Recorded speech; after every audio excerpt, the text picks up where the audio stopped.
আৰু এই ভুল ধাৰণাটোৰ পৰা মই আঁতৰাব বিচাৰিছোঁ আচলতে যে সেই বিশেষ ইণ্টাৰভিউটোৰ কাৰণে যেনেকৈ এটা মোৰ ওপৰত ইমেজ ক্ৰিয়েট কৰা হ'ল যে চিনেমাৰ বিষয়ে বেয়াকৈ কৈছে সীমান্ত চিনেমাৰ লগত জড়িত নহয়, গায়ক হৈ পেলাই চিনেমা, আচলতে এই গোটেই বস্তুটো এটা ভুল। মই যিটো বিশেষ ইণ্টাৰভিউটো কাট কৰা হৈছে, এডিট কৰা হৈছে, কোনে এডিট কৰিছে, কিয় কৰিছে, কি কাৰণে কৰিছে, সেইটো বাৰু এতিয়া বিচাৰ্য বিষয় নহয়। তাক মোৰ প্ৰশ্ন সুধিছিলে যে শেহতীয়াভাৱে আপুনি কোনখন চাইছিলে। মই শেহতীয়াভাৱে চোৱাৰ উত্তৰটো মই দিছিলোঁ, যিটো হয়তো এটা বেলেগকৈ প্ৰেজেণ্টেশ্যন কৰা হ'ল। আমিতো চাইকেল চলাই চিনেমা চোৱাৰ ৰেকৰ্ড আছে আমাৰ আগে পিছে, বহুত চাইছোঁ।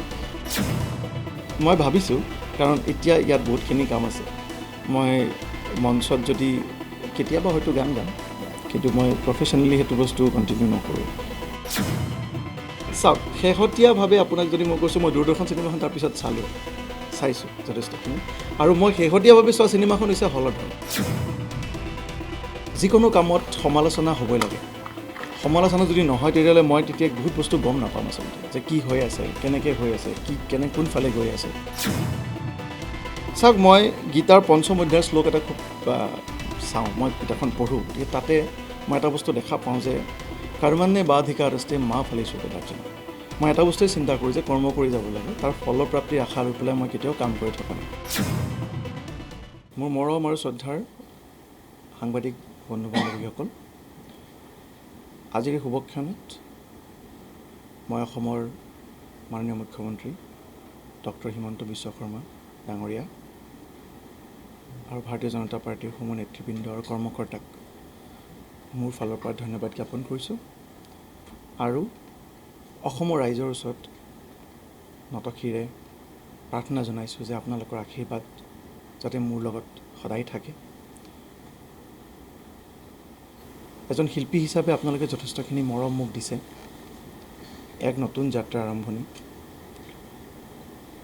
আৰু এই যাত্ৰাত আপোনালোকৰ সহায় সহযোগ, আপোনালোকৰ উপদেশ, আপোনালোকৰ পৰামৰ্শ আৰু আপোনালোকৰ আশীৰ্বাদ আৰু মৰম মোৰ লগত থাকিব বুলি মই আশা কৰিছোঁ। আৰু লগতে আজিৰ এই মুহূৰ্তটোত অসমীয়া ছবি জগতৰ লগত মই জড়িত হৈছোঁ, আৰু এই জড়িত হোৱাৰ এই সময়খিনিত মই দেখিছোঁ যে বহুতখিনি কাম আমি কৰিবলৈ আছে, বহুতখিনি কাম আমি আগবঢ়াই লৈ যাবলৈ আছে। আৰু এই গোটেই ৰাস্তাটোত যিটো আজি আৰম্ভ হৈছে, এই ৰাস্তাটো, এই পথছোৱাত মই অসমবাসী ৰাইজ আৰু চিনেমা জগতৰ লগত জড়িত আৰু চিত্ৰশিল্পৰ লগত জড়িত আৰু চিত্ৰপ্ৰেমী সকলো ৰাইজৰ সহায় সহযোগ আশা কৰিছোঁ। এই সময়খিনি সঁচাকৈ বহুত বেছি ক্ৰুচিয়েল সময়। আমি মাননীয় মুখ্যমন্ত্ৰী ডাঙৰীয়াৰ নিৰ্দেশত আমি এনেকুৱা কিছুমান পথেৰে আগবাঢ়ি যাম, যি পথেৰে হয়তো অসমীয়া ছবি জগতখনক যথেষ্টখিনি লাভান্বিত কৰিব। আৰু কৰোণা কালত যিটো আমি লোকচানৰ সন্মুখীন হ'লোঁ, সেইটো সঁচাকৈ অপূৰণীয়।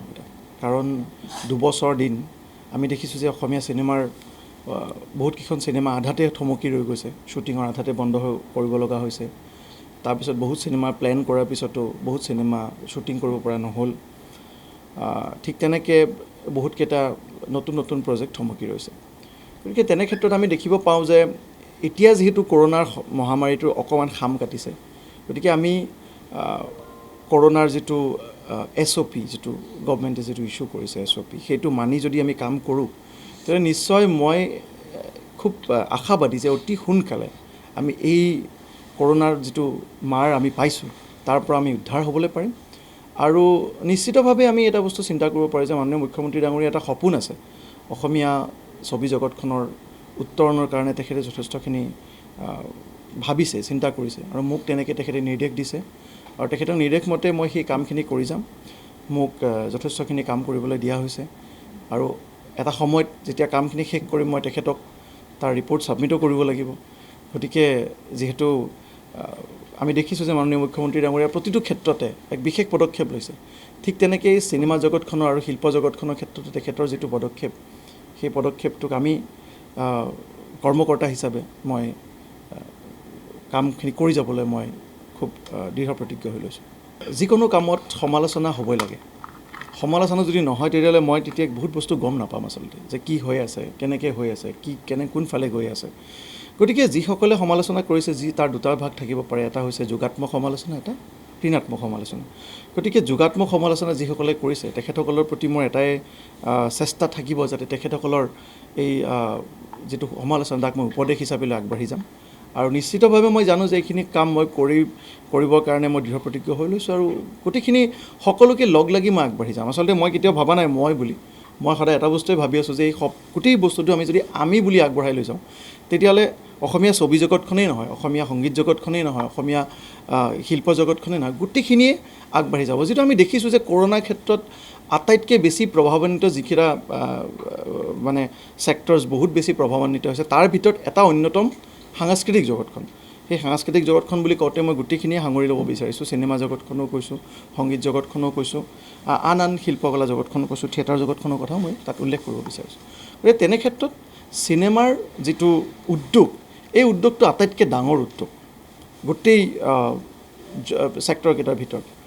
গতিকে এইটো উদ্যোগত আমি যদি আৰু বেছি কনচেনট্ৰেট কৰিব পাৰোঁ, যথেষ্টখিনি যদি আমি এই উদ্যোগত আমি নিজৰ চেষ্টা দিব পাৰোঁ, তেতিয়াহ'লে আমি দেখিম যে গোটেইখিনিয়ে একেলগে আগবাঢ়ি গুচি গৈছে। চাওক, মই গীতাৰ পঞ্চম অধ্যায়ৰ শ্লোক এটা খুব চাওঁ, মই কিতাপখন পঢ়োঁ। গতিকে তাতে মই এটা বস্তু দেখা পাওঁ যে কৰ্মণ্যে বাধিকাৰস্তে মা ফলেষু কদাচন।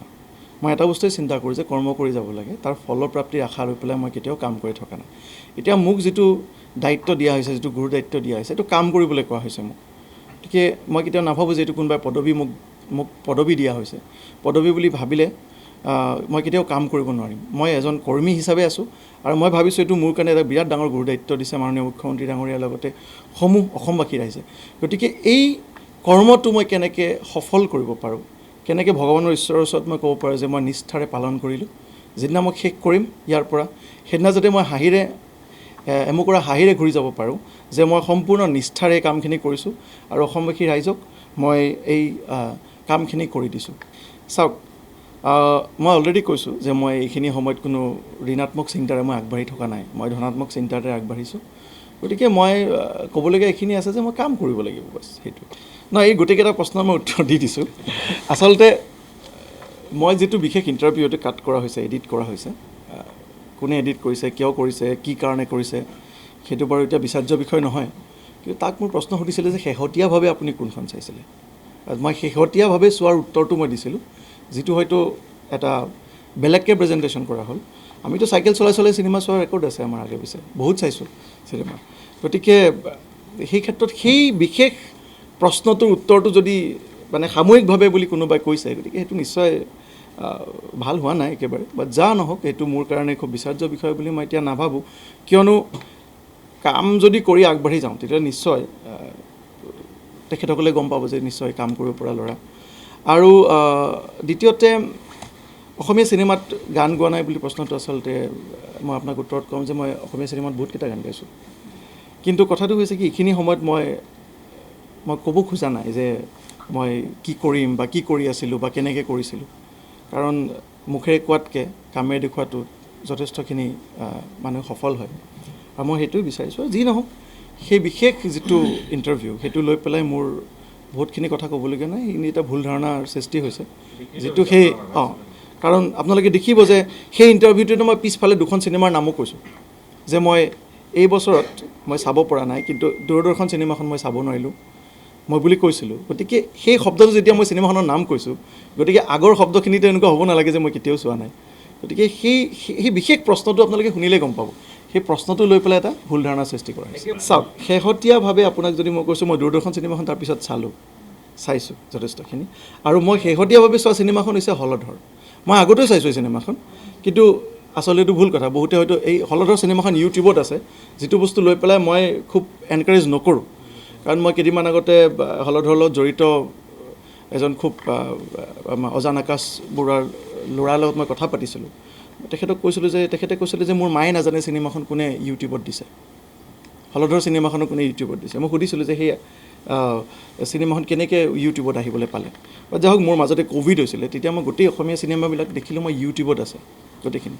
আৰু মই দেউতাক ফোনো কৰিছোঁ। দেউতাই মানে যেতিয়া কৈ থাকে ন কথাবোৰ, মই দেউতাক কৈছোঁ, দেউতা এই চিনেমাখিনি তই এতিয়া ইউটিউবত পাবি, যদিও এইটো বেয়া কথা, ইটছ এ মানে বেয়া কাম হৈছে যে ইউটিউবত দিয়াটো, আৰু সেইটোৰ ওপৰত আমি বেলেগকৈ ব্যৱস্থা ল'ব লাগিব। কিন্তু যা হওক হলধৰ চিনেমাখনো মই চাইছোঁ কেইদিনমান আগতে, আৰু এই ভুল ধাৰণাটোৰ পৰা মই আঁতৰাব বিচাৰিছোঁ আচলতে, যে সেই বিশেষ ইণ্টাৰভিউটোৰ কাৰণে যেনেকৈ এটা মোৰ ওপৰত ইমেজ ক্ৰিয়েট কৰা হ'ল যে চিনেমাৰ বিষয়ে বেয়াকৈ কৈছে সীমান্ত চিনেমাৰ লগত জড়িত নহয়, গায়ক হৈ পেলাই চিনেমা, আচলতে এই গোটেই বস্তুটো এটা ভুল। চাওক, একদম প্ৰথম কামটো হৈছে আমি এটা বস্তু আমি লক্ষ্য কৰিছোঁ যে ক'ভিডৰ পিছত যদি আমি অসমীয়া চিনেমাখিনি আকৌ নতুনকৈ ৰিভাইভ কৰি আনিব লাগে, প্ৰথম কামটো কৰিব লাগিব আমি হলছকেইটা অ'পেন কৰিব লাগিব। যিমানখিনি হল বন্ধ হৈ গৈছে আমি কথা পাতিম তেখেতসকলৰ লগত, যাতে তেখেতসকলে আকৌ নতুনকৈ খুলি দিয়ে। অলৰেডি ছাবচিডি দিয়া হৈছে, মজপুলি নহয় মেডাম আছে, গতিকে ছাবচিডি দিয়া হৈছে গোটেইখিনিকে। হল হয় নিশ্চয় 12-15টা হলক অলৰেডি আমি ছাবচিডি দিছোঁ নহয় মেডাম, 10টা হলক দিছোঁ আমি। গতিকে সেই 10টা হল কোনটো পৰ্যায়ত আছে, সেই পৰ্যায়ত সেইখিনি বস্তু আমি প্ৰথমতে চাব লাগিব, আৰু সেইখিনি যিমান পাৰোঁ সোনকালে আমি অ'পেন কৰিব লাগিব। যেতিয়া হলছ অ'পেন হ'ব, হলছ অ'পেন হোৱাৰ লগে লগে চিনেমা হলবিলাক অ'পেন হোৱাৰ লগে লগে চিনেমাবোৰ কৰিবলৈ আৰু যথেষ্টখিনি চিনেমা যিখিনি আধৰুৱা হৈ গৈছিলে সেইখিনি চিনেমা লগে লগে কমপ্লিট কৰিব প্ৰডিউচাৰ্ছসকলে। আৰু আমি বহিম, প্ৰডিউচাৰ্ছসকলৰ লগতো বহিম, পৰিচালকসকলৰ লগত বহিম, অভিনেতা অভিনেত্ৰীসকলৰ লগত বহিম, যিসকল চিনেমাৰ লগত জড়িত তেখেতসকলৰ লগত বহিম, তেখেতসকলৰ কি পৰামৰ্শ আছে, কিমান জল্দি আমি কামটো ষ্টাৰ্ট কৰোঁ। বিকজ যিটো 2 বছৰ আমাৰ লছ হ'ল, সেই 2 বছৰটো আমি নেক্সট 1 বছৰত শেষ কৰিব লাগিব। আমি 1 বছৰত সেই গোটেই 2 বছৰ কামখিনি কমপ্লিট কৰিব লাগিব। গতিকে সেই ক্ষেত্ৰত আমি আগবাঢ়িব লাগিব। য়েছ, সেইটো আইনী ব্যৱস্থা ল'ব নালাগে, মই যিমানখিনি জানো তাত এটা বস্তু আছে, এইটো হৈছে কণ্টেণ্ট ID। যিকোনো বস্তু আপুনি যেতিয়া কণ্টেণ্ট কৰিব, যদি আপোনালোকে নিউজত আপোনালোকে জানে, যেতিয়া আপোনালোকৰ ছ'চিয়েল মিডিয়া প্লেটফৰ্মত যায়, ফ'ৰামত যায়, তেতিয়া দেখিছে যে কেতিয়াবা ব্লক হয়, কেতিয়াবা ফেচবুক বা ইউটিউবে সেই গোটেই কণ্টেণ্টটো ডাউন কৰি দিয়ে। এতিয়া তাত প্ৰব্লেমটো কি হৈছে যে কণ্টেণ্ট ID বনাবৰ কাৰণে এটা ডিজিটেল কনচালটেশ্যন লাগে। সেই কনচালটেশ্যনছখিনি আমি কথা পাতিম, যাতে আমাৰ ফালৰ পৰা সেই কনচালটেশ্যনছখিনি আমি প্ৰডিউচাৰ্ছবিলাকক দিব পাৰোঁ। কাৰণ বহুত প্ৰডিউচাৰ্ছ আছে যিয়ে হয়তো বস্তুখিনিৰ বিষয়ে ইনফৰ্মেশ্যন নাই, যে মই কেনেকৈ এই কণ্টেণ্টটো ড্ৰপ কৰিব পাৰোঁ, বা এই কণ্টেণ্টটোৰ পৰা মই কেনেকৈ ৰেভিনিউ ল'ব পাৰোঁ, বা এই কণ্টেণ্টটো কেনেকৈ মই এক্সক্লুচিভ কৰিব পাৰোঁ। যিখিনি ডিজিটেল নলেজ, কাৰণ এতিয়া পৃথিৱীখন সলনি হৈছে, আগৰ মেনুৱেল ছিষ্টেম আৰু এতিয়া ডিজিটেল ছিষ্টেম। গতিকে ডিজিটেল ছিষ্টেমৰ ক্ষেত্ৰত ডিজিটেল কনচালটেণ্ট কিছুমান থাকে, যাক হয়তো আমি আমাৰ ফালৰ পৰা সহায় কৰি পেলাই আমি তেখেতসকলৰ লগত কানেক্ট কৰাব পাৰোঁ, যাতে এই বস্তুবিলাক আপোনালোকৰ পিছলৈ নহয়।